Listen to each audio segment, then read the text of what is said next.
Welcome to Chapter 4 of The Magician's Nephew by C.S. Lewis. The last time we'd left Polly and Diggory, they were in the wood between the worlds, at least they thought they were, and they'd already jumped into a different puddle to see if they could get to a new place, but it didn't work. So they swapped rings, thinking it wouldn't really work, and they dived into the next pool, so let's see how they got on. There was no doubt about the magic this time. Down and down they rushed, first through darkness and then through a mass of vague and whirling shapes which might have been almost anything. It grew lighter, then suddenly they felt they were standing on something solid. A moment later everything came into focus and they were able to look about them. "What a queer place," said Diggory. "I don't like it," said Polly with something like a shudder. What they noticed first was the light. It wasn't like sunlight, and it wasn't like electric light or lamps or candles or any other light they had ever seen.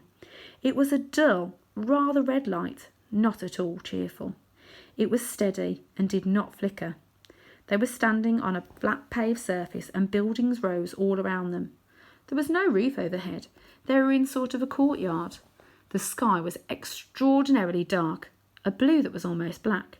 When you had seen that sky, you wondered that there should be any light at all. "It's very funny weather here," said Diggory. "I wonder if we've arrived just in time for a thunderstorm or an eclipse." "I don't like it," said Polly. Both of them, without quite knowing why, were talking in whispers, and though there was no reason why they should still go on holding hands after their jump, they didn't let go. The walls rose very high all around that courtyard. They had many great windows in them, windows without glass, through which you saw nothing but black darkness. Lower down there were great pillared arches, yawning blackly like the mouths of railway tunnels. It was rather cold. The stone of which everything was built seemed to be red, but that might only be because of the curious light. It was obviously very old. Many of the flat stones that paved the courtyard had cracks across them. None of them fitted closely together, and the sharp corners were all worn off. One of the arched doorways was half filled up with rubble. The two children kept on turning round and round to look at the different sides of the courtyard. One reason was that they were afraid of somebody or something looking out of those windows at them when their backs were turned. "Do you think anyone lives here?" said Diggory at last, still in a whisper. "No," said Polly. "It's all ruins. We haven't heard a sound since we came."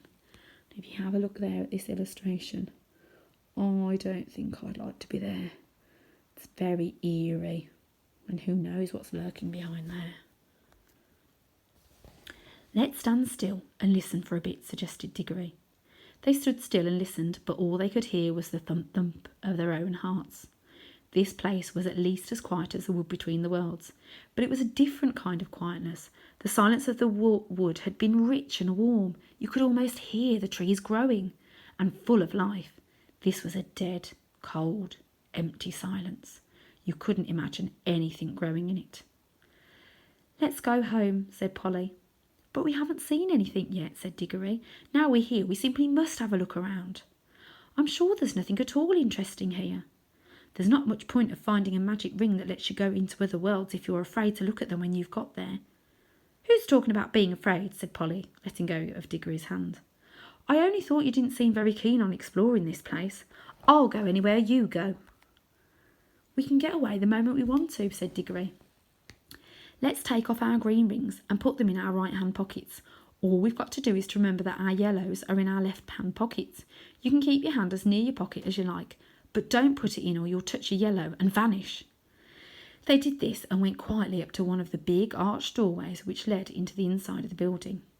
And when they stood on the threshold and could look in, they saw it was not so dark inside as they had thought at first.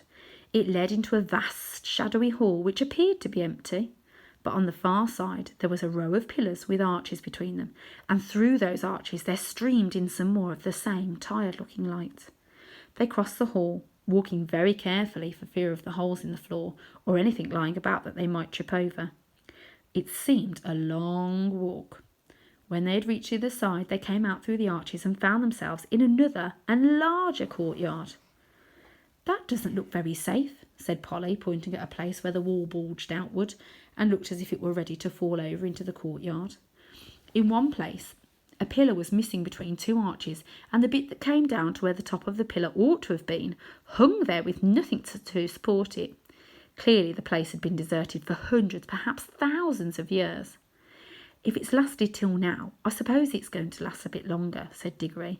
"But we must be very quiet. You know a noise sometimes brings things down, like an avalanche in the Alps." They went on, out of that courtyard, into another doorway, and up a great flight of steps, and through vast rooms that opened out of one another, till you were dizzy with the mere size of the place. Every now and then they thought they were going to get out into the open and see what sort of country lay around the enormous palace, but each time they only got into another courtyard. They must have been magnificent places when people were still living there. In one there had once been a fountain. A great stone monster with widespread wings stood with its mouth open, and you could still see a bit of piping at the back of its mouth, out of which the water used to pour. Under it was a wide stone basin to hold the water, but it was as dry as a bone. In other places there were the dry sticks of some sort of climbing plant, which had wound itself round the pillows and helped to pull some of them down. But it had died long ago, and there were no ants or spiders or any of the other living things you expect to see in a ruin, and where the dry earth showed between the broken flagstones there was no grass or moss. And that's the fountain there that you can see. It was all so dreary, and all so much the same, that even Diggory was thinking they had better put on their yellow rings and get back to the warm green living forest of the in-between place, when they came to two huge doors of some metal that might possibly be gold. One stood a little ajar, so of course they went to look in. Both started back and drew a long breath, for here at last was something worth seeing. For a second they thought the room was full of people, hundreds of people, all seated and all perfectly still. Polly and Diggory, as you may guess, stood perfectly still themselves for a good long time, looking in. But presently they decided that what they were looking at could not be real people. There was not a movement nor the sound of a breath among them all. They were like the most wonderful waxworks you ever saw. This time Polly took the lead. There was something in this room which interested her more than it interested Diggory. All the figures were wearing magnificent clothes. If you were interested in clothes at all, you could hardly help going in to see them closer. And the blaze of their colours made this room look not exactly cheerful, but at any rate rich and majestic after all the dust and emptiness of the others. It had more windows too, and was a good deal lighter. I can hardly describe the clothes. The figures were all robed and had crowns on their heads. Their robes were of crimson and silvery grey and deep purple and vivid green, and there were patterns and pictures of flowers and strange beasts in needlework all over them. Precious stones of astonishing size and brightness stared from their crowns and hung in chains round their necks and peeped out from all the places where anything was fastened. "Why haven't these clothes all rotted away long ago?" asked Polly. "Magic," whispered Diggory. "Can't you feel it? I bet this whole room is just stiff with enchantments. I could feel it the moment we came in." "Any one of these dresses would cost hundreds of pounds," said Polly. But Diggory was more interested in the faces, and indeed these were well worth looking at. The people sat in their stone chairs on each side of the room, and the floor was left free down the middle. You could walk down and look at the faces in turn. "They were nice people, I think," said Diggory. Polly nodded. All the faces they could see were certainly nice. Both the men and women looked kind and wise, and they seemed to come of a handsome race. But after the children had gone a few steps down the room, they came to faces that looked a little different. These were very solemn faces. You felt you would have to mind your P's and Q's if you ever met living people who looked like that. When they had gone a little further, they found themselves among faces they didn't like. This was about the middle of the room. The faces here looked very strong and proud and happy, but they looked cruel. A little further on, they looked crueler. Further on again, they were still cruel, but they no longer had the happy look. They were even despairing faces, as if the people they belonged to had done dreadful things and also suffered dreadful things. The last figure of all was the most interesting. A woman even more richly dressed than the others, very tall, but every figure in that room was taller than the people of our world. with a look of such fierceness and pride that it took your breath away. Yet she was beautiful too. Years afterwards, when he was an old man, Diggory said he had never in all his life known a woman so beautiful. It is only fair to add that Polly always said she couldn't see anything specially beautiful about her. This woman, as I said, was the last, but there were plenty of empty chairs beyond her, as if the room had been intended for a much larger collection of images. I do wish we knew the story that's behind all this, said Diggory. Let's go back and look at that table sort of thing in the middle of the room. The thing in the middle of the room was not exactly a table. It was a square pillar about 4 feet high, and on it there rose a little golden arch, from which there hung a little golden bell, and beside this there lay a little golden hammer to hit the bell with. I wonder, said Diggory. There seems to be something written here, said Polly, stooping down and looking at the side of the pillar. By gum, so there is, said Diggory, but of course we shan't be able to read it. Shan't we? I'm not so sure, said Polly. They both looked at it hard, and, as you might have expected, the letters cut in the stone were strange. But now a great wonder happened, for as they looked, though the shape of the strange letters never altered, they found that they could understand them. If only Diggory had remembered what he himself had said a few minutes ago, that this was an enchanted room, he might have guessed that the enchantment was beginning to work. But he was too wild with curiosity to think about that. He was longing more and more to know what was written on the pillar, and very soon they both knew. What it said was something like this. At least, this is the sense of it, though the poetry, when you read it there, was better. Make your choice, adventurous stranger, strike the bell and bide the danger, or wonder till it drives you mad, what would have followed if you had. No fear, said Polly, we don't want any danger. Oh, but don't you see it's no good, said Diggory. We can't get out of it now.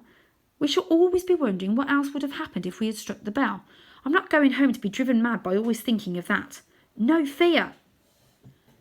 Don't be so silly, said Polly, as if anyone would. What does it matter what would have happened? I expect anyone who's come as far as this is bound to go wondering till it sends them dotty. That's the magic of it, you see. I can feel it beginning to work on me already. Well, I don't, said Polly crossly, and I don't believe you do either. You're just putting it on. That's all you know, said Diggory. It's because you're a girl. Girls never want to know anything but gossip and rot about people getting engaged. You looked exactly like your uncle when you said that, said Polly. Why can't you keep to the point, said Diggory. What are we talking about this? How exactly like a man, said Polly in a very grown-up voice, but she added hastily in her real voice, and don't say I'm just like a woman, or you'll be a beastly copycat. I should never dream of calling a kid like you a woman, said Diggory loftily. Oh, I'm a kid, am I? Said Polly, who was now in a real rage. Well, you needn't be bothered by having a kid with you any longer then. I'm off. I've had enough of this place, and I've had enough of you too, you beastly, stuck-up, obstinate pig. None of that, said Diggory in a voice even nastier than he meant it to be, for he saw Polly's hand moving to a pocket to get hold of her yellow ring. I can't excuse what he did next, except by saying that he was very sorry for it afterwards, and so were a good many other people. But before Polly's hand reached her pocket, he grabbed her wrist, leaning across with his back against her chest. Then, keeping her other arm out of the way with his elbow, he leaned forward, picked up the hammer, and struck the golden bell alight. Smart tap. Then he let her go, and they fell apart, staring at each other and breathing hard. Polly was just beginning to cry. Not with fear, and not even because he had hurt her wrist quite badly, but with furious anger. Within 2 seconds, however, they had something to think about that drove their own quarrels quite out of their minds. As soon as the bell was struck, it gave out a note, a sweet note such as you might have expected, and not very loud. But instead of dying away again, it went on, and as it went on, it grew louder. Before a minute had passed, it was twice as loud as it had been to begin with. It was soon so loud that if the children tried to speak, but they weren't thinking of speaking now, they were just standing with their mouths open, they would not have heard one another. Very soon it was so loud that they could not have heard one another even by shouting, and still it grew, all on one note, a continuous sweet sound. though the sweetness had something horrible about it, till all the air in that great room was throbbing with it, and they could feel the stone floor trembling under their feet. Then at last it began to be mixed with another sound, a vague, disastrous noise, which sounded first like the roar of a distant train, and then like the crash of a falling tree.